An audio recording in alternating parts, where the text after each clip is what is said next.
ప్రభువాని యేసు తను అప్పగించిన రాత్రి ఒక రొట్టెను ఎత్తుకొని కృతజ్ఞతాస్తుతులు చెల్లించి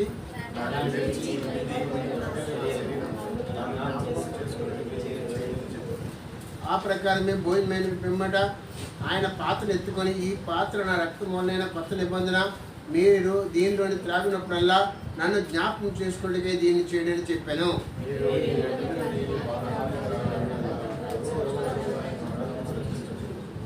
కాబట్టి ఎవడు అయోగ్యంగా ప్రభు యొక్క రొట్టెను తినను లేక ఆయన పాత్రలను త్రాగును వాడు ప్రభు యొక్క శరీరం గొచ్చి రక్తం గొచ్చి అపరాధి యొగును.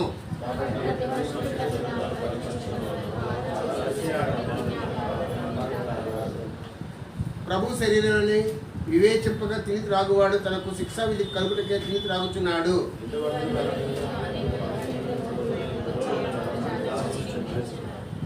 అయితే మనమే విమర్శించుకునేలా తీర్పు పొందకపోదము.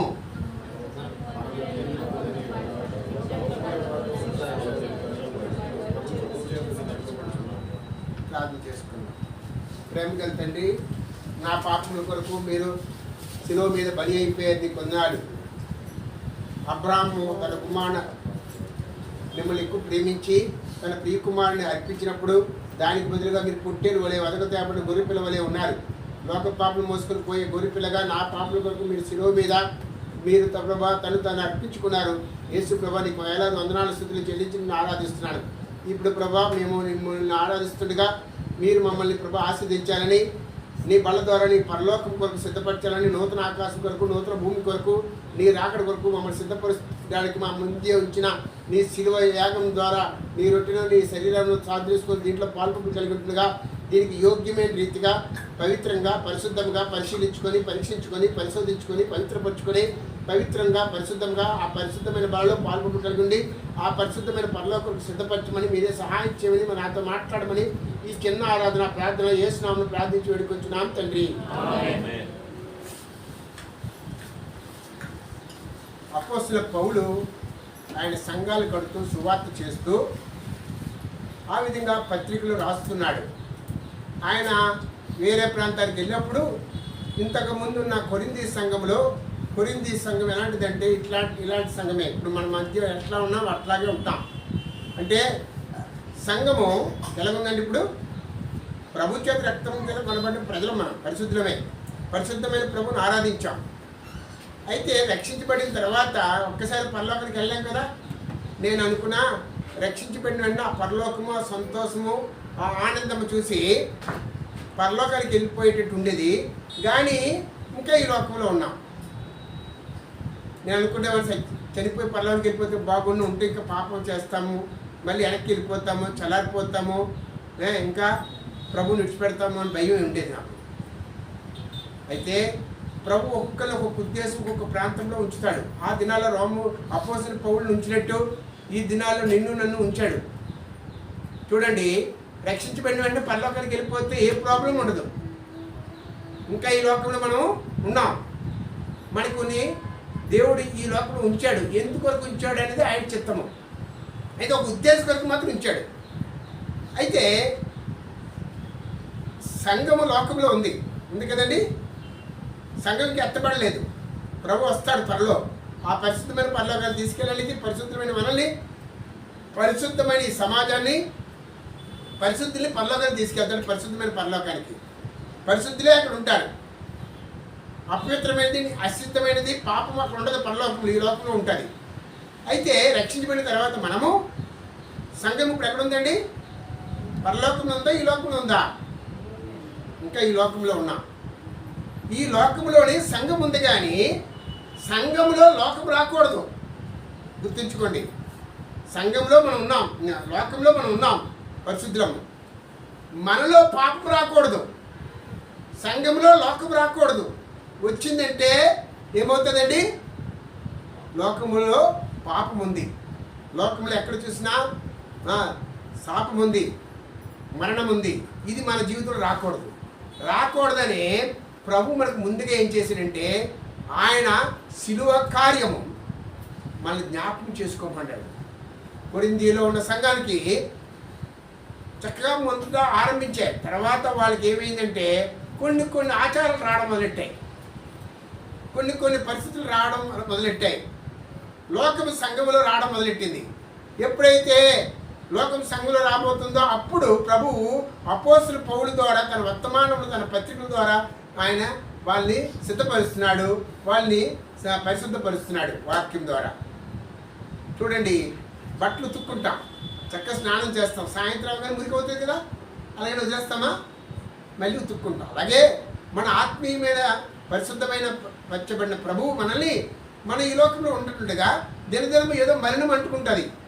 మనం పరిశుద్ధపరచుకోవాలంటే మనం పరిశుద్ధపరచుకోవాలి దేవుని వాక్యం అనే నీళ్ళ ద్వారా, దేవుని యొక్క పరిశుద్ధమైన ఆత్మ ద్వారా, దేవుని యొక్క కార్యం ద్వారా, దేవుని యొక్క ప్రభు కార్యం ద్వారా ప్రభు మనం పరిశుద్ధపరుస్తాడు. ఎట్లా పరిశుద్ధపరుస్తాడంటే సిలువ వైపు చూస్తేనే. యేసు ప్రభువారు నాకు పాపముల కొరకు చనిపోయాడు, యేసు ప్రభువారు నా కొరకు రక్తం కార్చాడంటే సిలువను చూస్తే ఇక పాపం చేయలేం. సిలువను చూస్తే మనం సహించుకుంటాం, భరించుకుంటాం, వహించుకుంటాం. ఆయనలాగా మనం కూడా సిద్ధపడతాం. అందుకే అప్పుడు అపోస్తలుల పౌలు ఏమన్నాడు? 23వ వచనం చదవండి అమ్మా. 23వ వచనం.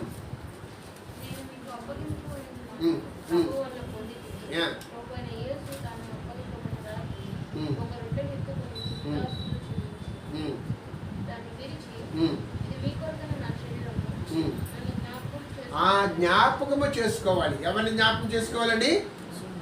యేసు ప్రభువారు నా పాపల కొరకు చనిపోయాడు, శిలువ మీద విరవబడబడ్డాడు, పొడవబడ్డాడు, వేలాడబడ్డాడు, మరణించాడు, నా కొరకు రక్తం కార్చాడు అని మన జీవితంలో ఆయన శిలువ కార్యము జరిగితే ఆ జ్ఞాపకం ఉంచుకోవాలి, మర్చిపోకూడదు.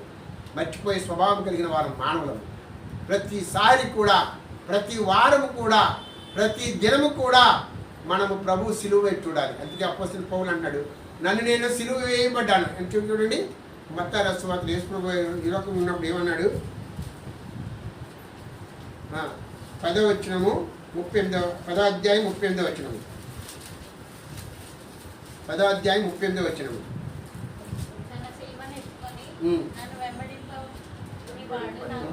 సిలువని ఎత్తుకోవాలి అంటే ఏంటో తెలుసండి? అంటే నామకాంత క్రైస్తవులు ఒక కర్రను సిలువలా చేసి మోయడం కాదండి, లేకపోతే మెళ్ళ వేసుకోవడం కాదండి. సిలువ నాకు కోపం వచ్చింది అనుకోండి, మానవుడు కోపం వస్తుంది కదండి, ప్రేమ వచ్చినా తట్టుకోలేం, కోపం వచ్చినా తట్టుకోలేం. కోపం వచ్చినప్పుడు ఏం చేయాలి? దేవుని బిడ్డలే కాకపోతే కోపపడతారు, కోపం చేసి ఆ కోపంతోనే చాలా రకరకాలుగా పాపం చేస్తారు. తోటి సహోదరుని కానీ, తోటి ఇంట్లో వాళ్ళు కానీ, బంధువులు కానీ, అన్నదమ్ములు కానీ, అక్కచెల్లు కానీ ద్వేషిస్తాము, తిడతాము, ఇంకా అనేక రకాలు మాట్లాడతాము. ఒక్కొక్కసారి అయితే కయ్యులాంటి స్వభావం కలిగి ఉంటాము. అది ఈ దినాల్లో ఉంది. మన మాట చెల్లడానికి మన కోపపడుతుంటాం, మన మాట వినకపోతే కోపపడతాం. అయితే దేవుని బిడ్డలమైన మనము రక్షించబడిన మనం ఏం చేయాలి? ఒక్కసారి ఆగాలి, ఒక్కసారి ఆగాలి. అక్కడే ఎక్కడైతే కోపం వస్తుందో అక్కడ ఆగి ప్రశాంతంగా సిలువ వైపు చూడాలి. యేసు ప్రభువారు ఎట్లా శాంతిని నీకు అనుగ్రహించినాను, నా శాంతినే మీకు అనుగ్రహించినాను, సమాధానము ఇస్తున్నాడు మనకి. ఆ విధంగా సిలువ వైపు చూస్తే యేసు ప్రభువారు నా పాపాల కొరకు చనిపోయాడు, ఆయన భరించాడు, ఆయన క్షమించాడు, ఆయన ప్రేమించాడు, ఆయన నా కొరకు ప్రాణం పెట్టాడు అని ఎప్పుడైతే చూస్తామో ఇంకేం చేస్తాం? మన కోపం అంతా చల్లారిపోతుంది. ఒక్కసారి సిలువ వైపు చూడండి. అందుకే ఏమన్నాడు? సిలువుని ఎత్తుకోవాలి. ప్రతి దినము సిలువ ఎత్తుకో. అంటే మన శరీర సంబంధమైన కోరికలు, శరీర సంబంధమైన కోపము, శరీర సంబంధమైన తలంపులు, శరీర సంబంధమైన నైజము, మానవ నైజము సిలువ వేయబడాలి. దినదినము సిలువ వేయబడాలి. ఆ విధంగా మనం జీవించగలుగుతున్నామా? అందుకే ఏమన్నాడు యేసు ప్రభువారు? యేసు ప్రభువారు ఏమన్నా? నన్ను జ్ఞాపకము చేసుకోవాలి. నన్ను జ్ఞాపకం చేసుకోవడానికి దీన్ని చేయడని చెప్పాడు. మనం జ్ఞాపకం చేసుకుంటున్నామా? ప్రభు నా కొరకు చనిపోయాడు అని ఎప్పుడైతే జ్ఞాపకం ఉందో ఇంకా పాపం చేయలేం, ఇంకా చెడు జీవితం కలిగి ఉండం, ఇంకా కోపపడం, ఇంకా రకరకాల జీవించే లోక పరిస్థితులు బట్టి, లోకం యొక్క పరిస్థితులలో మనం జీవించలేం. అందువల్ల జ్ఞాపకం చేసుకుందాం. ప్రతిరోజు పూర్వం దైవజనులు అపోస్తలుల టైంలో జ్ఞాపకం చేసుకునేవారు. ఇప్పుడు కొన్ని సంఘాలు నెలకొక్కసారి చేస్తున్నారు. ఎందుకు? ఆయన జ్ఞాపకం చేయకుండా మర్చిపోయే పరిస్థితులు వస్తాయి. అందువలన దేవుని బిడ్డలారా ఒక్కసారి ప్రతి వారం ఎప్పుడు వారం ఎందుకు పెట్టారంటే గత వారంలో, గత దినాల్లో, గత టైంలో మనం ఏమైనా పొరపాటు చేస్తే ఒక్కసారి సరిచేసుకుందాం, ఒక్కసారి సరిచేసుకుందాం, ప్రభుని చూద్దాం, ప్రభుని జ్ఞాపకం చేసుకుందాం. ఆయన ఏమన్నాడు? నన్ను జ్ఞాపకం చేసుకునే దీన్ని చెయ్యండి అన్నాడు. యేసు ప్రభు వారు ఈ లోకంలో ఉన్నప్పుడు ఆయన ఎట్లా శిలువ మీద చనిపోయాడో అట్లా మనము కూడా ప్రతి శరీర సంబంధమైన కోరికలు, శరీరాశ, నేత్రాశ, జీవోత్తమము అన్నీ కూడా శిలువ వేయబడాలి అని చెప్తూ ఏమన్నాడు? ఈ రొట్టెని తిని 26 వచ్చింది, ఈ పాత్రలో త్రాగినప్పుడల్లా ప్రభు వచ్చే వరకు ఆయన మరణంను ప్రచురం చేయాలి. అంటే ఆయన మరణం అంటే ప్రచురించాలంటే సమాధులు అంటే వెళ్ళమని కాదు. ఆయన ఏ విధంగా మరణించాడో మనం కూడా శరీర సంబంధమైన విషయాల్లో మరణించాలి, సిలువ వేయబడాలి. అప్పుడే సిలువ కార్యం నీ జీవితంలో, నా జీవితంలో జరుగుతుంది. ఆ విధంగా సిలువను మోసుకుంటూ ఆయన వెంబడించే ఆయనకి పాత్రులు కానీ ఎవరు పడితే ఆయనకి సంబంధించేవారు కాదు. శరీరం ఆత్మను వెతుకుతారు. మనం శరీరీతిగా జీవిస్తున్నామా, ఆత్మానుసారంగా జీవిస్తున్నామా, దేవుని వాక్యానుసారంగా జీవిస్తున్నామా, దేవుడి చిత్తానుసారంగా జీవిస్తున్నామా, దేవుడి యొక్క పరిశుద్ధమైన జీవితం కలిగి ఉంటున్నామా, లేదా ఎక్కడ జీవిస్తున్నాం? రక్షించబడ్డాం, పరిశుద్ధపరచబడ్డాం, పవిత్రపరచబడ్డాం, కానీ ఇప్పుడు ఎక్కడున్నాం? రక్షించబడి 2 సంవత్సరాలు అవ్వచ్చు, 2 నెలలు అవ్వచ్చు, 20 సంవత్సరాలు అవ్వచ్చు, 40 సంవత్సరాలు అవ్వచ్చు. మన ఆత్మీయ జీవితం ఎక్కడుంది, ఎలాగుంది? ప్రభు యొక్క శిలువ కార్యము, ప్రభు యొక్క జీవము, ప్రభు యొక్క పునరుద్ధాన శక్తి మన యొక్క జీవితంలో అన్వయించగలుగుతున్నామా? ఆయన ఏమన్నాడు? అపరాధి అవ్వకుండా కూడా ఈ రొట్టెని తిని పాత్రను త్రాగినప్పుడల్లా ఆయన మరణాన్ని ప్రచురించాలి, ఆయన కొరకు జీవించాలి. మనం తింటున్నాం వారం వెంబడి వారము వీలారా. అందుకే చాలా సంఘాల్లో ఏం చేస్తారు? నెలకొకసారి పెడతారు. ఎందుకంటే అమ్మో ఇది పరిశుద్ధమైన బల్ల, పరిశుద్ధమైన బల్లలో పాలు కలిగి ఉంటే మనం పరిశుద్ధులుగా ఉండలేము, అందుకని నెలకొకసారి పెడతాం, టైం లేదు కాబట్టి. ప్రతి వారం ఎందుకు పెట్టారంటే గత వారంలో లేకపోతే వచ్చే వారంలో ప్రభు వచ్చేస్తే తప్పిపోతాం. ఆ పరిశుద్ధమైన పరలోక రాజ్యంలో చేరలేం, పరిశుద్ధమైన ప్రభుని ఎదుర్కోలేం. అందువలన ఈ ఏ గడిలో వస్తాడో తెలియదు, ఆయన త్వరగా వచ్చుచున్నాడని చెప్పి గత దినాల్లో బైబిల్ స్టడీలో చెప్పాం. ఇదిగో నేను త్వరగా వచ్చుచున్నాను. అయితే సంఘం ఏమింది? త్వరగా సిద్ధపడలేదు. లోకంలో ఉంది సంఘము. ఈ లోకంలో ఉన్న సంఘము, లోకంలో ఉన్న మరణము సంఘానికి రావచ్చు, మన ఆత్మీయ జీవితంలో రావచ్చు, మన పరిశుద్ధమైన జీవితంలో రావచ్చు. పరిశుద్ధమైన మనల్ని పరిశుద్ధమైన పరలోకం చేరకుండా అనేకమైన అపవిత్రత మన జీవితంలో రావచ్చు. కాబట్టి ప్రతి వారము మనం పరీక్షించుకోవాలి. ఏం చేయాలండి? ఏం చేయాలి? 28 వచ్చిన అందరికీ చదువుకుందామా? నేను కూడా పరీక్షించుకోవాలి, మీరు కూడా పరీక్షించుకోవాలి.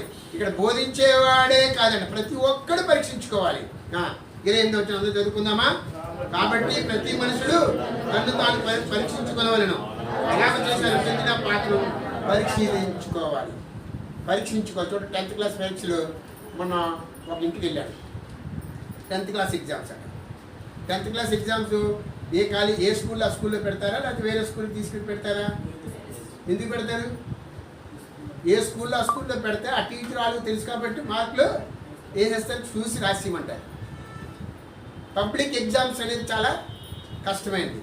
ఆ ఎగ్జామ్ లేకపోతే నువ్వు ఎంత చదివావో నీకు తెలియదు. 80% మార్కులు వస్తాయో, 60% వస్తుందో, లేకపోతే 80 మార్కులు వస్తాయో, లేకపోతే 100కి 100 పాస్ అవుతుందో తెలియదు. ఎగ్జామ్ చాలా మంచిది. అలాగే మన క్రైస్తవ జీవితంలో కూడా, మన ఆత్మీయ జీవితంలో కూడా, మన పరిశుద్ధమైన జీవితంలో కూడా, మన సంఘ జీవితంలో కూడా పరీక్షలు ఉంటాయి. ప్రతి ఒక్కరికి పరీక్షలు ఉంటాయి. వాళ్ళు ఎవరైనా పరీక్ష నుండి తప్పించుకోలేరు. వాళ్ళు ఎవరైనా సరే, వాళ్ళు ఎలాంటి వారైనా సరే, నేను కూడా ప్రభు పరీక్షిస్తున్నాడు. ఆయన ప్రతి ఒక్కడు తను తాను ప్రభు పరిశీలించే బదులు, పరీక్షలు పెట్టే బదులు ముందే ఏం చేస్తారు? ఇంట్లో ముందే చదువుకుంటారు కదా, ముందే రాసుకుంటారు కదా. మనం రాసుకుంటాం, మనం చదువుకుంటాం, ఇంకోటి చూడకుండా రాస్తుంటుకుంటాం. అది చెయ్యాలి, అభ్యాసం చేసుకోవాలి. అలాగే దేవుడు పరీక్షించకుండా ముందే మనం పరీక్షించుకుందాం. దేవుడు పరీక్షించేటనుకోండి, అప్పుడు ఏమవుతుంది ఆయన పరీక్ష నుండి తప్పించుకోగలమా? మనకు ఒక పబ్లిక్ పరీక్ష ఉంది. ప్రభు వస్తాడు, మనల్ని పరీక్షిస్తాడు. మనల్ని పరీక్షించడం ప్రభు కాదు, దేవదూతలు మనం పరీక్షిస్తాయట. మన మీద ఏమైనా కలంకం ఉంది. సాతాను కూడా మనకి ప్రభు ఎదుటి ఛాలెంజ్ చేస్తుంది, యోగుకు వ్యతిరేకంగా ఛాలెంజ్ చేసినట్టు. మనలో అనేక మలినాలు వెతుకుతుంది, తప్పుడే వెతుకుతుంది. ఎందుకు వెతుకుతుంది అంటే 80% రైట్ ఉండి 20% తప్పులే ఉన్నాయనుకోండి, అవి కూడా చూస్తుంది, క్షమించదు సాతాను. అందువలన మనల్ని సాతానికి చోటు ఇవ్వకుండా, ఇంకెవరికి చోటు ఇవ్వకుండా మనం పరీక్షించుకుందాం. నా హృదయంలో నేనేం చేశాను, నా హృదయంలో నేను ఏం ఆలోచించాను, నా హృదయంలో నేను ఎట్లా ప్రభుత్వం జీవిస్తున్నాను. రక్షించబడక ముందు వేరు, రక్షించబడిన తర్వాత ఇక తీర్పు లేదు, మనకి మరణం లేదు, నరకం లేదు. కానీ అనేక రకాల మరణాలు మన జీవితంలో రావచ్చు, అనేకమైన అపవిత్రతలు రావచ్చు. ఇంకా లోకంలో ఉన్నాం మనం. ఒక్కసారి పరలోకానికి వెళ్ళిపోలే రక్షించబడిన తర్వాత. ఇంకా ఈ లోకంలో ఉన్నప్పుడు మనం నన్ను నేను చూసుకోవాలి, నన్ను నేను టెస్ట్ చేసుకోవాలి, నన్ను నేను చెక్ చేసుకోవాలి. దావీదు మహారాజు ఏమంటున్నాడు 139 కీర్తనలో ఈ విధంగా అంటున్నాడు. దావీదు మహారాజే ఈ విధంగా అంటున్నాడు. 51వ కీర్తన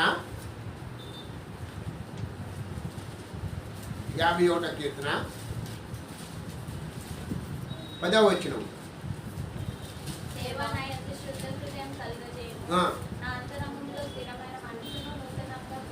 అది దావీదు ఒకనొకప్పుడు విషయంలో పాపం చేస్తకపోయినప్పుడు దావీదు చేసిన పాపంని బట్టి, దేవా నా యందు శుద్ధ హృదయం దయచేయి, పవిత్ర హృదయం దయచేయి, నా యందు స్థిరమైన మనసు దయచేయి అని అన్నాడు. మళ్ళీ ఇంకో దగ్గర రండి, ఇంకో దగ్గర ప్రార్థిస్తున్నాడు. కీర్తన 26 వచనం ఈ విధంగా ప్రార్థిస్తున్నాడు దావీదు కీర్తనలో. దావీదు మహారాజు దేవుడు హృదయానుసారుడు. మనం కూడా ఈ విధంగా చూసుకుందాం ఈ ఉదయకాలం. 2వ వచనం అందరూ చదువుకుందామా? అందరు కలిసి చదువుకుందాం. యెహోవా నన్ను పరిశీలించుము, నన్ను పరీక్షించుము, నా ఆంతర్యములను నా హృదయమును పరిశోధించు. దావీదు ఎట్లా ప్రార్థన చేస్తున్నాడండి? ఇక్కడ అపోస్తలుడు పౌలు మిమ్మల్ని మీరు పరీక్షించుకోండి అంటున్నాడు. దావీదు మహారాజు దేవుడు హృదయానుసారుడు. యెహోవా నన్ను పరిశీలించు తండ్రి, నాలో అనేకమైన పొరపాట్లు ఉన్నాయి, అనేకమైన పతనాలు ఉన్నాయి, అనేకమైన పాపం ఉంది. నన్ను పరిశీలించుము, నన్ను పరీక్షించుము, నా ఆంతర్యంలో నా హృదయమును పరిశోధించుము. పరిశోధించడం అంటే ఏంటో తెలుసండి? హృదయం లోపల ఏముందో, మీ హృదయంలో ఏముందో నాకు తెలియదు, నా హృదయంలో ఏముందో మీకు తెలియదు. మీ వ్యక్తిగత జీవితంలోను, మీ ఆత్మీయ జీవితంలోను, మీ పరిశుద్ధమైన జీవితంలోను, మీ కుటుంబ జీవితంలోను ఏముందో నాకు తెలియదు, ప్రభువుకు తెలుసు.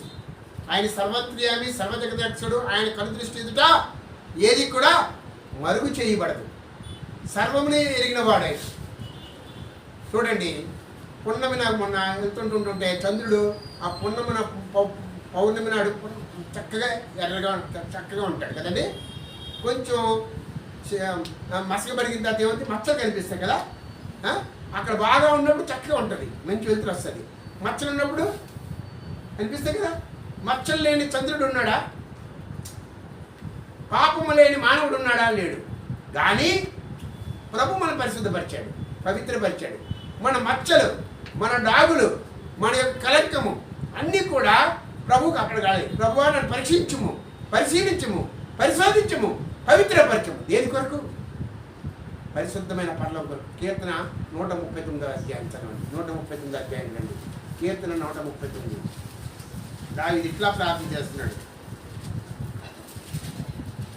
కీర్తన 139 1వ వచనం చదవనమ్మా ఎవరైనా. యెహోవా నీవు నన్ను పరిశోధించి తెలుసుకొని ఉన్నావు. నేను కూర్చుండుట, నేను లేచుట నీకు తెలియను. నాకు తలంపు పుట్టక మునిపే నీవు నా మనసు గ్రహించుచున్నావు. నా నడకను నా పడకను నీవు పరిశీలన చేయుచున్నావు. నా చర్యలన్నిటినీ నీవు బాగుగా తెలుసు. నా చర్యలన్నిటినీ నీవు బాగుగా తెలుసుకొని ఉన్నావు. యెహోవా మాట రాకముందే అది నీకు పూర్తిగా తెలిసి. మన నాలుగు రాకముందు ఏం మాట్లాడతామో ప్రభు తెలుసు. నేను ప్రార్థన చేసుకుంటా. నాకు మంగళవారం చెప్తారు ఆదివారం పరిచయం చేయమని. ఈ వారం అంతా ప్రార్థన చేస్తా. ప్రభువా అనవసరమైన మాటల నుండి తప్పించండి, నీకు ఏం మాట్లాడాలో అయ్యే చెప్పండి. నెక్స్ట్ ఇంకోటి ఏమన్నాడు దావీదు మహారాజు, యెహోవా నీవు నన్ను పరిశోధించి తెలుసుకుని. ఆయన పరిశోధిస్తాడు, తెలుసుకున్నాడు. మన జీవితంలో ఆయన అరచేతిలో చెప్పుకున్నాడు. కానీ దేవుడికి దూరం చేయాలి సాతాను అనేక రకాలుగా ట్రై చేస్తుంది. ఎందుకు? ఈరోజు మనము దేవుని స్నేహితులం, సాతాను మనకి ఏమిటి? శత్రువు.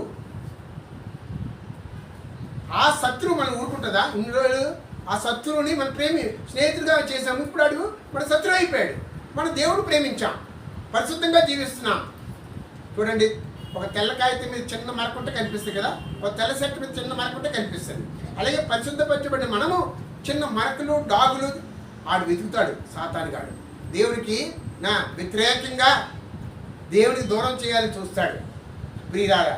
అందువలన మనము ప్రభువుని అడగాలి, ప్రభువా నా నడకను, నా పడకను, నేను కూర్చుంటా, నేను లేచుట, నా తలంపు పుట్టుకునిపే నా మనసు గ్రహించినావు. నా నడకను, నా పడకను, నా చర్యలన్నింటినీ నీవు పరిశీలించి చేయి ప్రభువా అని ప్రభువుకు అప్పగించుకున్నాను. ఉదయకాలం ప్రభు వస్తున్నాడు, ప్రభు త్వరగా వస్తున్నాడు.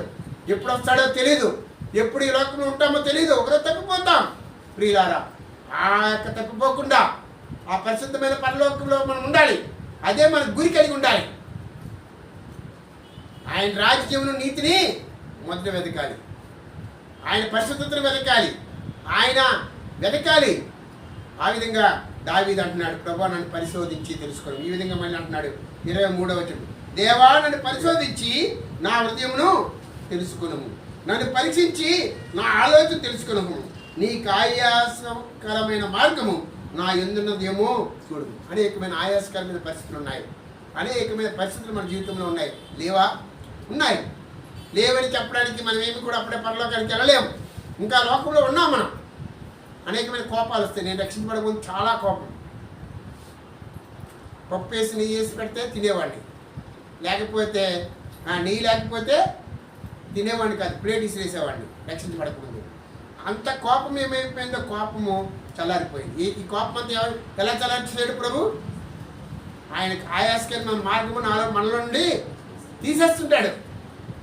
శరీర సంబంధమైన జీవితం తీసేస్తాడు. మన నడకను, మన పడకను, మన తలుపులను, మన కూర్చుంటే అన్ని మన చర్యలన్నింటినీ మార్చేస్తుంటాడు. ఇంతకుముందు పాపులర్గా ఉండేవారిని ఇప్పుడు పరిశుద్ధపరిచాడు ప్రభు. పరిశుద్ధమైన జీవితం జీవించగలుగుతున్నామా?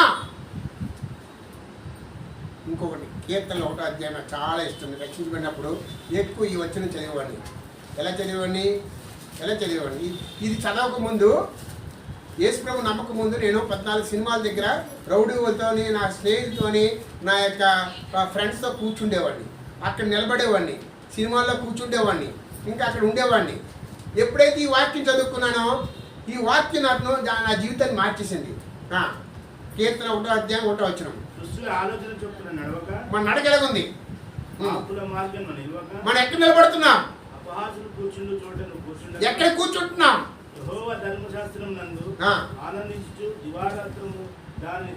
దేవుని వాక్యం ధ్యానించి దేవుని యొక్క ధర్మశాస్త్రం ప్రకారంగా ఆయన ఆనందించగలుగుతున్నాం. మన నడక, మన నిలబడుట, మన కూర్చుంటుట, మన యొక్క జీవితము ఇంతకుముందు వేరేగా ఉంది. ఇప్పుడు ఎలా ఉందండి? పరిశుద్ధంగా ఉందా? పవిత్రంగా ఉందా? మన నడక, మన కూర్చుంటుట, మన నిలబడుట, మన పరిగెట్టుట, మన యొక్క జీవితము, మన ఉద్యోగం చేసే దగ్గర మనము ఎక్కడుంటే అక్కడ ఎట్లా ఉన్నాం, ఏ విధంగా ఉన్నాం? ఈ ఒక్క వచనం నా జీవితాన్ని మార్చేసింది, నా ఎవరి జీవితాన్ని.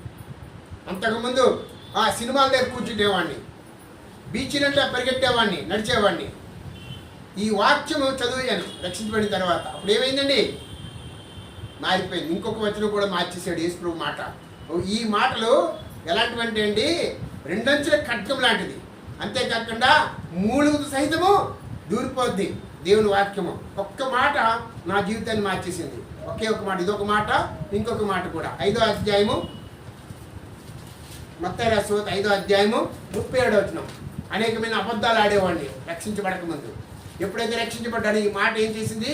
నా మాట మార్చేసింది, నా నడక మార్చేసింది, నా తలంపులు మార్చేసాయి, నా యొక్క జీవితమే మార్చేసింది ఈ మాట.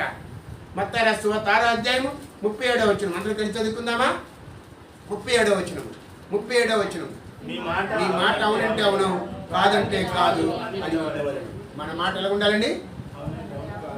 దీని అర్థం మీకు తెలిసేమో నాకు తెలియదు. నేను బైబిల్ చదువుతున్నప్పుడు రక్షించబడ్డాను. అప్పటికి కొద్ది రోజులు ఇదే ఎవరైతే రక్షించబడ్డారో ఆ బ్రదరు నిడదోల్లో ఉండేవాడు. నేను వారం అంతా పనిచేసేసి ఆదివారం కూడా ఏం చేసేవాడిని, రక్షించబడిన తర్వాత కూడా ఆదివారం అన్నలాగా ఏం చేసేవాడిని, బట్టలాపారం అక్కడ ఉండేది.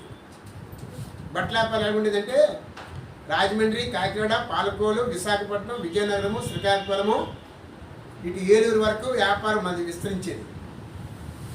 ఆ రోజుల్లో నేను రక్షించబడక ముందు నా 7వ సంవత్సరంలో అప్పుడే బట్టల వ్యాపారం చేయడం మొదలెట్టాను. ఎందుకంటే ఉదయం పూజలు, తర్వాత స్కూలు, తర్వాత వ్యాపారం. బట్టల వ్యాపారం చేస్తే ఏమొస్తుంది, డబ్బులు వస్తాయి. సులువుగా సంపాదించేది ఏంటి, నేర్చుకున్నాను నేను, ఎవరి మీద ఆధారపడకుండా. ఆ విధంగా బట్టల వ్యాపారం చేయడానికి మా చిన్న గారికి పిల్లలు లేరు. నన్ను పెంచుకుందాం అనుకునేవాడు. నేను మా అమ్మ ఒప్పుకోలేదు. మా చెల్లిని ఇచ్చింది. మా చెల్లిని పెంచుకున్నారు. రాజమండ్రిలో ఉంది ఇప్పటికే. అయితే మా చిన్నయ్య గారికి పెద్ద సారీ ప్రింటింగ్ ఉండేది. సారీస్ తయారు చేసేవాడు, ఆయిల్ సారీస్ రాజమండ్రిలో. మా నాన్నగారు అమ్మేవారు. ఆయనకి హెల్ప్ చేయడానికి నన్ను పిలిచేవాడు. మా నాన్నగారు వచ్చి వెళ్ళరా అని చెప్పి నన్ను 15వ సంవత్సరం అప్పుడు 1975 నుంచే రాజమండ్రి రావడం మొదలెట్టాడు. ఆ రోజుల్లోనే నేను రాత్రి పగలంతా అక్కడ వైజాగ్ బిజీగా ఉండి ఎప్పుడు ఖాళీ ఉండేది కాదు. 10th రాకముందే నేను బిజినెస్ చేయడం మొదలెట్టాను. ఏదో అమ్మడము, కొండం, అమ్మడం, కొండం, డబ్బులు సంపాదించాను. ఆ డబ్బులు ఏం చేసేవారు, ఏమి తిందమా, ఏమి త్రాగుదమా, ధనవంతుడిలాగా సంపాదించడమే.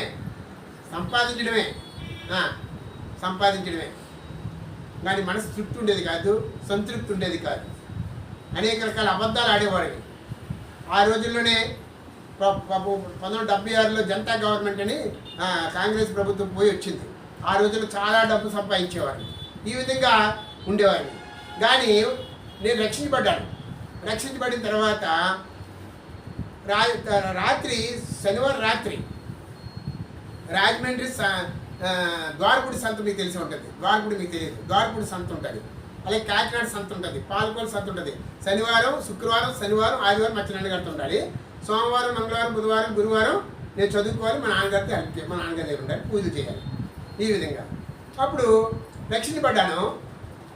ఆయనతో పాటు నేను జనతా ఎక్స్ప్రెస్లో రాజమండ్రి వస్తున్నాను. నేను రాజమండ్రిలో దిగిపోవాలి, ఆయన నిడదోలో దిగిపోవాలి. ఈ విధంగా వస్తున్నాము. ఆయన బైబిల్ చదువుతున్నాడు, నేను కూడా బైబిల్ చదువుతున్నాను. రక్షించబడ్డాను అంతే. బాప్తిసం తీసుకోలేదు ఇంకా. కానీ సంతోషం ఉంది. దేవుని ఎరిగాను, యేసు నిజమైన దేవుణ్ణి. కానీ ఇంకా రక్షించబడిన వెంటనే పవిత్రులుగా అవ్వలేము కదా, ఇంకా శరీర జీవితం పోదు కదా, అప్పుడు అబద్ధాలు పోవు కదా, మన నడక పడక మన కూర్చుంటున్నా నిలబడటం మారవు కదా. ఇది సామాన్యమైన ఒక ఎవరి జీవితంలో ఉన్న వాళ్ళని, అసలు జీవితం కలిగిన వాడిని, అన్యుణ్ణి. అప్పుడు ఆయన బైబిల్ చదువుతున్నాడు, నేను కూడా బైబిల్ చదువుతున్నా. ఇప్పుడులాగా ట్రైన్లో కూడా చిన్న లైట్లు ఉంటాయి, గోల్డ్ లైట్లు, చిన్న లైట్లో చదువుతున్నాను రాత్రి 11 గంటలకి. అయితే చదువుతున్నప్పుడు ఈ వాక్యం చదివాను. ఏ వాక్యము? మత్తయి 5:37. మీ మాట అవునంటే అవును, కాదండి. ఈ వాక్యం అర్థం కాలే. అప్పుడు ఆ సహోదరుని అడిగాను, ఏమడిగానంటే దీని అర్థం నాకు అర్థం కావట్లేదండి ఏంటంటే. అంటే నేను ఆయన కలిసి చాలా సంవత్సరాలు, ఆయన చనిపోయేటంత వరకు కూడా ఆయన సమాధి కూడా నేనే చేశాను. నన్ను ప్రభువుని నడిపించిన ఆయన ఎక్కువ సహవాసం కలిగి ఉండేవారు. నా కష్టాల్లోని, నా కన్నీటిలోని నన్ను ఆదరించేవాడు, ప్రార్థించేవాడు. నా ఆకలి దప్పులతో ఉన్నప్పుడు మా ఇంట్లో వాళ్ళు నన్ను బయటకు వచ్చినప్పుడు నన్ను బిర్యానీ కూడా పెట్టిన రోజులు ఉన్నాయి. అప్పుడు అడిగా సహోదరుని రాత్రి ట్రైన్లో. అప్పుడు అడిగాడు, ఏమన్నాడు తెలుసండి, మీ మాట కరెక్ట్గా ఉండాలి, అబద్ధము ఆడకూడదు. నేను తెల్లాలేసి అబద్ధం ఆడాలి. ఎందుకు? డబ్బులు సంపాదించాలంటే అబద్ధం ఆడాలి, వ్యాపారం చేయాలంటే. ఒక మాట మీద నిలబడలేని వాడిని, నిలకడలేని వాడిని, పవిత్రమైన జీవితం అంటే తెలియని వాడిని, ఒక లోకస్తుణ్ణి, ఒక అన్యుణ్ణి, ఒక యవనస్తుణ్ణి, అలా మంచి విశాఖపట్నం సిటీలో పెరిగిన వాడిని. ఆ విధంగా ఉన్న నా జీవితాన్ని ఈ వాక్యం ద్వారా మార్చేసింది. కీర్తన 1వ అధ్యాయం 1వ వచనం నా జీవితంలో మర్చిపోను. అలాగే 5వ అధ్యాయం 37వ వచనం ఈరోజు కూడా నేను రక్షించబడిన తర్వాత కూడా వాక్యం రాసుకున్నాను ఆ టైబుల్ మీద. మీ మాట అవునంటే అవును, కాదండి. ఒకరోజు ఈ వాక్యం గురించి నాకు అర్థమైంది ఏమిటంటే, తెల్లాలేసి ఆ రాత్రి చదువుకున్నా, మీ మా అబద్ధం ఆడకూడదు, కరెక్ట్గా ఉండాలి. తెల్లాలేసాను, 4 గంటల సభ జరుగుతుంది అక్కడ. ఎలాగంటే ఒక చీర ఉందండి, అప్పుడే పాలిష్ చీరలు వచ్చాయి. మీకు తెలిసే చీరలు, పాలిష్ చీరలు, వాయిల్ చీరలు తెలుసు, పాలిష్ చీరలు తెలుసు. వాయిల్ చీరలు రాజమండ్రిలో తయారయ్యేవి, పాలిష్ చీరలు వచ్చి సూరత్లో తయారయ్యేవి. ఈ చీర బేడికి 140 చీరలు ఉంటాయి. ప్యాంటు బట్టలు 140 ఉంటాయి, 140. అయితే ఒక అతను ఒక 1000 షాపులా ఉంటాయి ఆ సంతలో. అన్ని వేలు ఎప్పరు, ఒకటి శాంపుల్ మాత్రం బయట పెడతారు. ఈ చీర ఎంత అంటే ఒక అతను అన్నాడు, ఒక షాప్ అతను ఉన్నాడు, 80 రూపాయలు అంటాడు. ఆయన దగ్గర అంటాను, ఇంకో షాప్ అతను 60 రూపాయలకి ఇస్తున్నాడు, నువ్వు ఎందుకు 80 రూపాయలకి అమ్ముతావు అంటాడు. ఆడు ఎప్పుడు నాకు నేను ఇస్తాడని కూడా చెప్పలే, అలా కంగిస్తాను, అంటే అబద్ధం ఆడుతాను. ఈ 80 రూపాయలు ఇచ్చిన ఆయన 60 రూపాయలు ఇస్తున్నాడు అనగానే ఏం చేస్తాడు, ఈయనకి వచ్చిన ప్రాఫిట్లో తగ్గిసి ఆ 70 రూపాయలకి ఇస్తాను తీసుకోండి అంటాడు. ఎప్పుడు 70 రూపాయలకి ఇస్తాను అన్నాడు కదా, అప్పుడు ఉంచండి, మళ్ళీ వచ్చి చెప్తాను, మళ్ళీ తీసుకుంటాను చెప్పి పక్కన పెడతాను, డబ్బులు అడ్వాన్స్ ఇవ్వను. ఇంకో షాప్కి వెళ్తాను, ఆయన 60 రూపాయలకి ఇస్తానన్నాడు, నువ్వు 50 రూపాయలకి ఇస్తావు అడుగుతాను. అంటే ఇది అబద్ధం కాదా, ఇది వేషధారణ కాదా, ఇది మోసం కాదా? మన మాట అవునంటే అవును, కాదంటే కాదు, లేదా అని దేవుడు నాతో మాట్లాడాడు. రాత్రి వాక్యం చదివాను, తెల్లారి నా వ్యక్తిగత జీవితంలో, నా వ్యాపార జీవితంలో, నా యొక్క అనుదిన జీవితంలో, నా యొక్క ఆత్మీయ జీవితంలో ప్రభు పరిశుద్ధపరిచాడు నా హృదయాన్ని. దేవుడిని సంతోషం తెలుసుకున్నాను. హృదయ శుద్ధి గల వారు ధన్యులు, వారు దేవుడిని చూచుతారని ఆ దేవుడి యొక్క మహిమను చూచాను, దేవుడి యొక్క ముఖ దర్శనాన్ని చూచాను, దేవుడి స్వరాన్ని విన్నాను. అయితే నా జీవితం మారలేదు. నా నడక, నా కూర్చోట, నా నిలబడట మారాలి. ముందు మానవ జీవితము అపవిత్రమైన జీవితము, లోకంలో ఎక్కడ చూసినా పాపము పాపము పాపము పాపము. అందుకే జన్మంబుతోనే పాపీవి నీవు, నీతిమంతుండే లేడు. జన్మంబుతోనే పాపీవి నీవు, నీతిమంతుండే లేడు. కామ క్రోధ లోభ మోహ పాపపుడాగులివియే. కామ క్రోధ లోభ మోహ పాపపుడాగులివియే. తెరువు నీ హృదయ ద్వారంబు నేడే, ప్రభు యేసునందే రక్షణ కలదు. నిర్లక్ష్యముగా జీవించనేలా, నిర్లక్ష్యముగా జీవించనేలా. వేచియున్నది తీర్పుని కొరకై, పరము నాకే గూట కాయ తపడము. తెరువుని హృదయంబుడు. ప్రభు మన హృదయాన్ని తెరుచును కాక, మన జీవితాన్ని మార్చును కాక. రక్షించబడ్డాం, ఇంకా పరలోకానికి వెళ్ళలేదు, ఇంకా ఈ లోకంలో ఉన్నా. మన కామ క్రోధ లోభ మోహములు, శరీర సంబంధమైన జీవితము, లోక జీవితము పూర్తిగా మారాలి. ప్రభువు ఏ విధంగా పరిశుద్ధుడిగా ఉన్నాడో అట్లా మన పరిశుద్ధులుగా ఉండాలి. ఆయన మన పరలోకపు తండ్రి, మన కొరకు ప్రాణం పెట్టి మన కొరకు పవిత్ర రక్తం కాచాడు. ప్రభు యొక్క పరిశుద్ధ రక్తాన్ని సాధించుకున్న ఈ పాత్రలో పాల్పొంపు కలిగి ఉండగా, ప్రభు యొక్క శరీరమును సాధించుకుని ఇంట్లో పాల్పొంపు కలిగి ఉండగా మనం పరీక్షించుకున్నాం. ఆ వాక్యం ద్వారా నా జీవితం మార్చబడ్డది. వెంటనే అబద్ధం ఆడలేకపోయాను, మోసం చేయలేకపోయాను జనాల్ని. అంతకుముందు ఈజీగా మోసం చేసేవాడిని, ఈజీగా అబద్ధాలు ఆడేవాడిని, ఈజీగా లాభాలు సంపాదించేవాడిని. ఆ జక్కీలాగా, ఆ ధనవంతుడిలాగా. అంతవరకు నేను అంతే లాభాలు వచ్చేవి. చూడండి, ఒక చీరకి 20 రూపాయలు తగ్గింది అనుకోండి, 144 చీరకి ఎంత వస్తుంది లాభం? ఎంత వస్తుంది లెక్కెట్టుకోండి. అలాగ ఒక 20,000 కొనేవాడిని. ఆ విధంగా బోల్ డబ్బు, ఒక వారానికి బోల్ డబ్బులు వచ్చేవి. ఆ విధంగా నేను వెళ్ళినప్పుడు లాభం వచ్చేది. నేను ఎప్పుడైతే ప్రభువుని నమ్ముకున్నానో అబద్ధం ఆడలేదు. వెంటనే ఏమైంది? నష్టం జరిగింది. నష్టం జరిగిన వెంటనే మా అన్నయ్య పట్టుకుంటాడు, ఇలా భూతద్దులు పెట్టి చూస్తాడు. మా అన్నయ్య నాకన్నా 12 పెద్ద. భూతద్దాలు పెడుతుంది, ఏరా ఎక్కువ కొన్న రేటుకి నువ్వు చూసుకోలేదా? నువ్వు ఈసారి వెళ్తే నష్టపోతావు, నువ్వు వెళ్ళొద్దు అంటే నన్ను తప్పించదు. మా నాన్న నాకు నేర్పిద్దామని చూశాడు. ఆల్రెడీ మా అన్నీ నేర్చేసుకున్నాడు మొత్తం అంతా, లోకంలో కన్నింగ్ అంతా. నేను కూడా నేర్చుకుందాం అనుకున్నాను, కానీ ప్రభువు నన్ను ఏర్పాటు చేసుకున్నాక ఆ కన్నింగ్ మైండ్ నేర్పకుండా మానేశాడు. యథార్థంగా ఎట్లా జీవించాలో నేర్పించాడు, పరిశుద్ధంగా ఎట్లా జీవించాలో నేర్పించాడు, నన్ను పరిశీలించాడు. నా నడకను, నా పడకను, నా తలంపుల్ని, నా ఊహల్ని, నా జీవితాన్ని, నా యొక్క అబద్ధాన్ని, నా మోసాన్ని, వేసదారి జీవితాన్ని, ఉసరమైన జీవితాన్ని మార్చేశాడు. దేవుని వాక్యం ద్వారా నష్టం జరిగింది. వెంటనే మా అన్నీకి నా మీద ఏమైంది? కోపం వచ్చింది. కోపం వచ్చి ఇంకోటి నా జీవితాన్ని చూశాడు. నీకు దీని అంతటికీ కారణం ఆ నల్ల పుస్తకం ఎలా మారిపోయింది, నీ జీవితం మార్చింది ఆ నల్ల పుస్తకం, అది చదవద్దు అని నా మీద కంప్లైంట్ ఇచ్చాడు మా నాన్నగారికి, మా అమ్మగారికి. అక్కడికి వెళ్ళాడు, ఆ చర్చికి వెళ్ళాడు, మన కాణిదేవుని పూజిస్తున్నాడు. ఎందుకు తప్పుపట్టాడు? ఆస్తి కాజేద్దామని. 50 లక్షల ఆస్తి కాచేద్దాం. అప్పుడు 5 సంవత్సరాలు అయింది. మేము 1975 నుంచి 80 వరకు మంచి వ్యాపారం చేసాం. 5 లక్షలు పెడితే 50 లక్షలు వచ్చింది ప్రాఫిట్. ఆ డబ్బు కాచేద్దామని చెప్పి నా మీద కంప్లైంట్ చేశాడు. ఇలాగైతే నీతో వ్యాపారం చేయడం కష్టం కూడా అన్నాడు.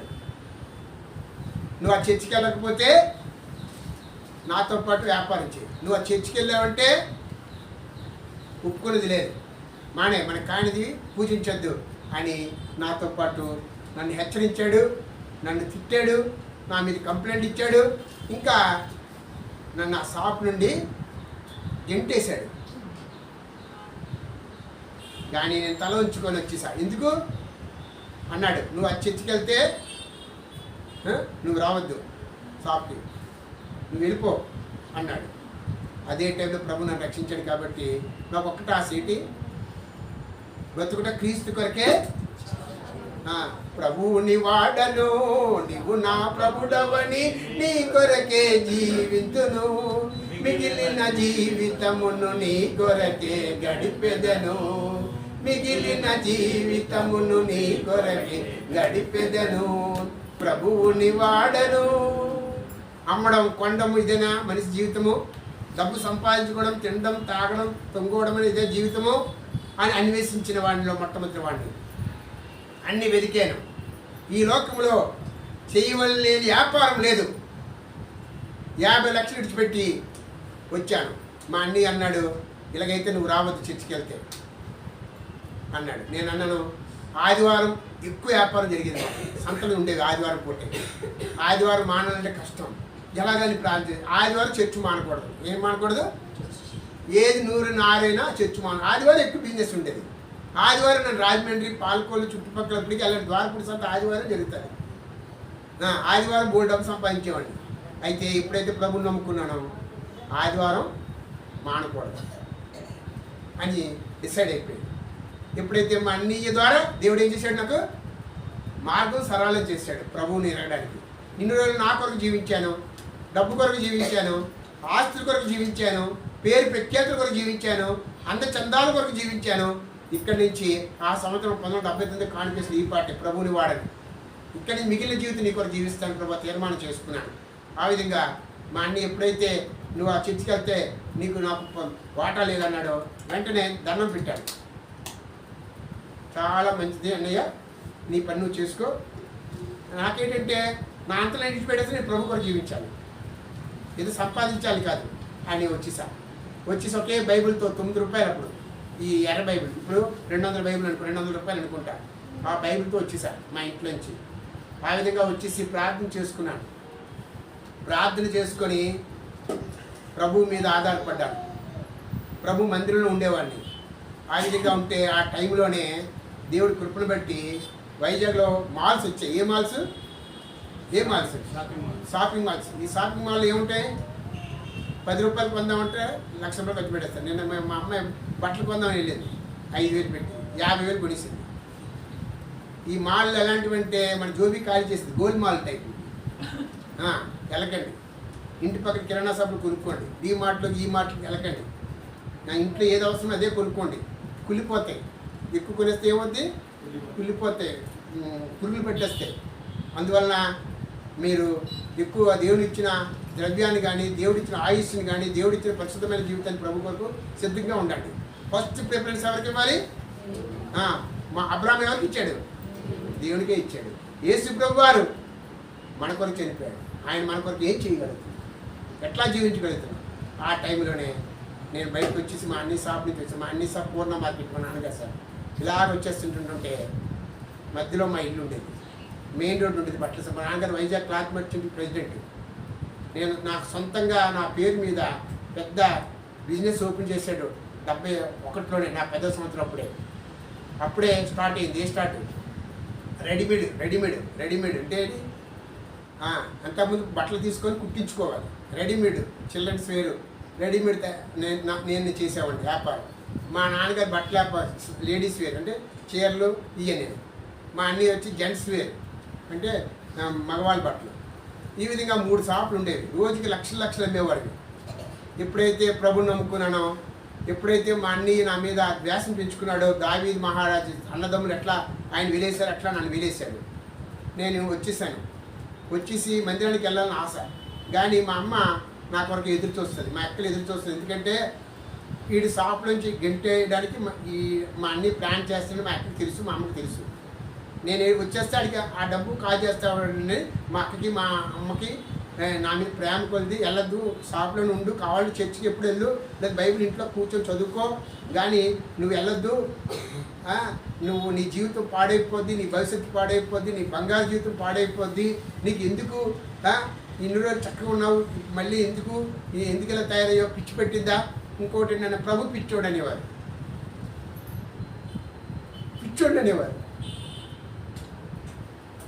అది నిజంగా పిచ్చోండి, ప్రభు పిచ్చోండి. నేను ప్రభు పిచ్చోడుగా ఉండడం గొప్పది. ప్రభు పేరు ఎత్తడానికి కూడా యోగ్యత లేని నన్ను ప్రభు పిచ్చోడిగా నా మీద ముద్ర వేశారు మా బంధువులు, మా స్నేహితులు. అయితే వచ్చేసాను. మా ఆయన షాప్ నుంచి మా ఇంటికి వస్తున్న దారిలో ఏడుస్తూ ప్రార్థన చేసుకునేవాడిని. కన్నీటితో ప్రార్థన చేసుకోండి. మీ ఆత్మీయ జీవితంలో, మీ యొక్క విశ్వాస జీవితంలో, మీ పరిశుద్ధమైన జీవితం, మన కన్నీరు ఆయన కవిలో ఉంచుతాడు. యేసు ప్రభు వారు కూడా మన కొరకు కన్నీరు కార్చాడు లాజరు కొరకు. మన కొరకు అయినా వీరేం చేయించున్నారు, వీరు క్షమించి ప్రభుని మన కొరకు ప్రాణత్యాగం చేసిన మన ప్రాణ ప్రియుడిని శిలువ మీద భరించిన మన ప్రభుని జీవిద్దాం ఆయన కొరకు. ఆయనే మనం గుర్తించుకుందాం శిలువను మోసుకుంటూ. ఆ విధంగా ఉన్నప్పుడు దారిలో ఒక మారువడి అతను, దిలీప్ అని ఒక అతను నన్ను పిలిచాడు. ఏంటి ఈ మధ్య మీ అన్ని షాపులు కనబడట్లేదు కదా అని. అంటే నాకు క్లోజ్ ఫ్రెండ్ అయినా. మారువడి వాళ్ళు కానీ, కోమట్లు కానీ, బట్టల వ్యాపారం చేసే వాళ్ళందరూ నాకు క్లోజే. నేను అన్నాను, ఇప్పుడు మా అన్నీ చేసుకుంటున్నాడండి, నేను విడిచిపెట్టేశానండి మా అన్ని షాప్, మా అన్నీ చేసుకుని అన్నాను. అంత పెద్ద వ్యాపారం అలాగే విడిచిపెట్టేసి ఎట్లా అండి, మీరు ఇంత చక్కగా చేస్తారు కదా అన్నాను. నేను అన్నాను, నాకు మనసు లేదండి, ఆయన చేసుకోలేండి, ఆయనతో ఆయన బతకాలి కదా, నాకు ఏదో ప్రభు దారి చూపిస్తాడండి దేవుడు ప్రభు అన్నాను. వెంటనే ఆయన ఏమన్నాడంటే, నాకు అది హోల్సేల్ షాప్ ఉండేది, రిటైల్ షాప్ ముందు షాప్ ఖాళీ ఉంది, కావాలంటే స్టార్ట్ చేసుకోండి అన్నాడు. మాది షాపు ఉండేది, అది లోపల నాకు ఎక్కడ ఇచ్చాడు? మెయిన్ రోడ్లో ఇచ్చాడు. ఏ రోడ్లో ఇచ్చాడు? అదే నిమిషం, 1 సెకండ్లోనే మెయిన్ రోడ్లో ఇచ్చాడు. ఇచ్చి ఏ షాప్ పెట్టాలి అని అందరూ ఆ రోజుల్లో బట్టల అందరూ అమ్ముతున్నారు బట్టల వ్యాపారం. చాలామంది బట్టల వ్యాపారం లేవు. అప్పుడు ప్రార్థన చేస్తుంటే దేవుడు ఒకటి చూపించాడు. దేవుని దగ్గర ప్రార్థన చేస్తే దేవుడు ఏం చేస్తాడు? ఒకవైపు ఎప్పుడైనా గుర్తుంచుకోండి, ఒకవైపు మనం వెనకనే ఒక ద్వారం మూసాడు అనుకోండి ప్రభు, మన ముందు ఎన్ని ద్వారాలు తెరుస్తాడు? 10 ద్వారాలు తెరుస్తాడు, 100 ద్వారాలు తెరుస్తాడు. ఎప్పుడైనా ఒక ద్వారం మూసేస్తే, ఆ ద్వారాన్ని మూసేస్తే ఎందుకు మూసాడు? మనకి శ్రేష్టమైనది ఇస్తాడు. అది గుర్తుంచుకోండి. పేతురు వల విడిచిపెట్టాడు. ఇప్పుడు మనుషులు చేపలు పెట్టి వల విడిచిపెట్టి ఇప్పుడు ఏం చేస్తున్నాడు? పేతురు మనుషులు పెట్టే జాలర్గా చేశాడు. సీమోని పేతురుగా మార్చాడు, రాయిగా చేశాడు ఇసుకని.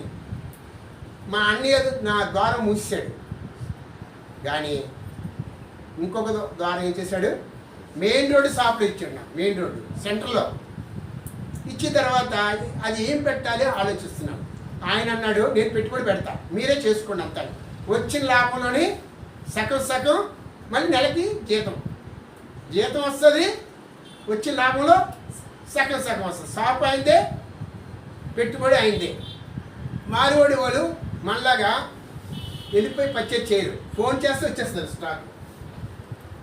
అలాగే మారువాడు వాళ్ళు నాకు కొరకు ముందుంచాడు, సిద్ధపరిచాడు, ఏసేపు కొరకు సిద్ధపరిచినట్టు. మనకి ఏసేపు నమ్ముకుంటే ప్రభు నమ్ముకుంటే తలగా చేస్తాడు కానీ తోగ్గా చేయడు. నా జీవితంలో చూచా, రక్షించబడిన సంవత్సరంలోనే చూచాను నేను సేవ చేయాలంది. కానీ ప్రభు కృపను బట్టి ఒకటి గుర్తుంచుకున్న అపోస్తలుల పౌలే మనకి ఎగ్జాంపుల్. యేసు ప్రభు వారే మనకి మాదిరి. ఆయన మార్గము, సత్యము, జీవము. ఆ విధంగా ఏం చేయాలని అనుకున్న టైంలోని దేవుడు కృపను బట్టి అందరూ చీరలు అమ్ముతున్నారు. నేను చీరలు అమ్మితే ఎవరుకుంటారు నా దగ్గరికి? అయితే ఆ రోజుల్లోని చీర కొనేవారు కానీ చీరకి మ్యాచింగ్ కాకుండా అనేకమైన షాపులు తిరిగేవారు ఈ ఆడవాళ్ళు. అప్పుడు నేనేం చేశాను, మ్యాచింగ్ సెంటర్ అని పెట్టాను. రూబియా మ్యాచింగ్ సెంటర్. రంగుల్లో కలర్లు ఎన్ని ఉంటాయి అన్ని కలర్స్ అహ్మదాబాద్ నుంచి, సూరత్ నుంచి, బొంబాయి నుంచి తెప్పించేవాడిని. అలాగే అదే షాప్లో 9 సంవత్సరాలు చేశాను. అదే అక్కడ ఉండే సువార్త చేసేవాడిని. అపోస్తలుల పౌలు గుడారాలు కుట్టుకుంటూ బతికాడు కదా. ఎవరి దగ్గర నచ్చున్నాడా, ఎవరి దగ్గర తీసుకున్నాడా? ఈ రోజు కూడా ఏమైనా సంఘానికి వెళ్తే వాళ్ళ దగ్గర రూపాయి తీసుకోను. ఎవరిని ఇస్తే బలవంతంగా ఇస్తే ఇంకా ఆ తృప్తి కొరకు ఏదో తీసుకుంటాను కానీ ఎవరి దగ్గర నాకు అక్కర్లే. దేవుడు నాకు ఆశీర్వదించాడు. దేవుడు ఎంత ఆశీర్వదించాడంటే రూపాయలు 10 పైసలు లేకుండా మా సొంత ఇంట్లోంచి వచ్చాను. 20 కోట్ల వ్యాపారం జగదాంబ సెంటర్లో చేశాను. కానీ నాకు తృప్తి లేదు, నాకు సంతృప్తి లేదు. ఆత్మలు నశించిపోయిన ఆత్మల కొరకు ఎవరున్నారండి ప్రభు అడిగాడు. అయితే అంతమంది సువార్త చేస్తున్నాను, పరిచయం చేస్తున్నాను. అక్కడ ఉన్న స్థానిక సేవకుడు మార్చిన గారితో ఉండి సంఘాన్ని కట్టాను, సువార్త చేశాను. స్థానిక సంఘానికి అక్కడ డీకన్గా, పరిచారకుడిగా, ఇంకో సువార్తకుడిగా, ఇంకా ఎల్డర్గా చేద్దాం చూశాడు. కానీ అది కాదు, దేవుని సేవకుడిగా ఉండాలి. ఎవడిగా ఉండాలి? యేసు ప్రభు వారే దేవుని కుమారుడు అయినప్పుడు కూడా ఆయన తనతో తగ్గించుకొని రిక్తులుగా వచ్చి మనిషి కుమారుడుగా శిలువ మనం పొందినందుకు తగ్గించుకున్నాడు. మనం కూడా ఆ విధంగా తగ్గించుకొని ఆయన ప్రజల కొరకు, మన తోటి ప్రజల కొరకు, మన స్నేహితుల కొరకు, మన అన్నదమ్ముల కొరకు, అక్కచెల్ల కొరకు మనం మాదిరిగా జీవిద్దామా, పరిశుద్ధంగా జీవిద్దాం. దావీదు మహారాజు అంటున్నాడు కీర్తన 139వ వచనంలో, మర్చిపోకండి. ఈ విధంగా పరీక్షించి పరిశోధించిన తర్వాత ఏమన్నాడు? చివరికి నీకు ఆయాసకైన మన మార్గం నా ఎందుదేమో చూడము అన్నాడు. అప్పుడు ఏమన్నాడు దావీదు చివరిలో? ఏమన్నాడు చూడండి, 139 వాక్యం చదవండి. నీకు ఆయాసకర నన్ను పరీక్షించి నా ఆలోచన తెలుసుకున్నాము, దేవాడు నన్ను పరిశోధించి నా హృదయం తెలుసుకున్నాము అని చెప్తే నీకు ఆయాసకరమైన మార్గం నా ఎందుదేమో చూడు. నిత్య మార్గంనా? ఏ మార్గం అండి? పరలోకం. మన గురి ఏది ఉండాలంటే పరలోకము, నిత్య మార్గం. ఆయన రాజ్యము, ఆయన నీతి, ఆయన పవిత్రత, ఆయన పరలోక రాజ్యం, పరిశుద్ధ రాజ్యం చేయాలి. అదే మన గురి. అదే దేవుడు కూడా ఏర్పాటు, దేవుని చిత్తము. ఆయన ఎట్లా పరలోకంలో ఉన్నాడు అట్లా మనం ఉండాలి. మనం యేసు ప్రభు స్వరూపంలోకి మారాలి. అది జరగాలి. 100 మన పరలోకాన్ని తీసుకెళ్తాడు. కానీ మనం తప్పిపోకుండా ఉండాలి. మనం దానికి గమనిక కలిగి ఉండాలి. దాని కొరకు మనం జీవించాలి. నా గురి ఏమిటి? నేను వ్యాపారస్తుడిగా, పూజారిగా, మా నాన్న నన్ను వ్యాపారంగా చేయాలనుకున్నాడు, మా అమ్మ నన్ను ఇంజనీర్ చేయాలనుకున్నాడు, మా తాత నన్ను పూజారిగా చేయాలనుకుంది. ప్రభు ఏర్పడేటి దేవుని ప్రజల సేవ చేయాలి. సర్వలోకానికి వెళ్ళి సర్వ సృష్టికి సువార్త ప్రకటించాలి. సర్వలోకానికి వెళ్ళకపోయిన సౌత్ ఇండియాలో సువార్త చేయాలి. అది దేవుని ఏర్పాటు. దేవుడు నన్ను పిలిచాడు. భక్సింగా చెప్పిన రాత్రి, నీవు నా సొత్తు, ఈ ఆస్తి, ఈ పాస్, ఈ యొక్క వ్యాపారము, ఈ డబ్బు, ఈ యొక్క పేరు ప్రఖ్యాతులు సంఘాల్లో కూడా హోదా ఉండేది.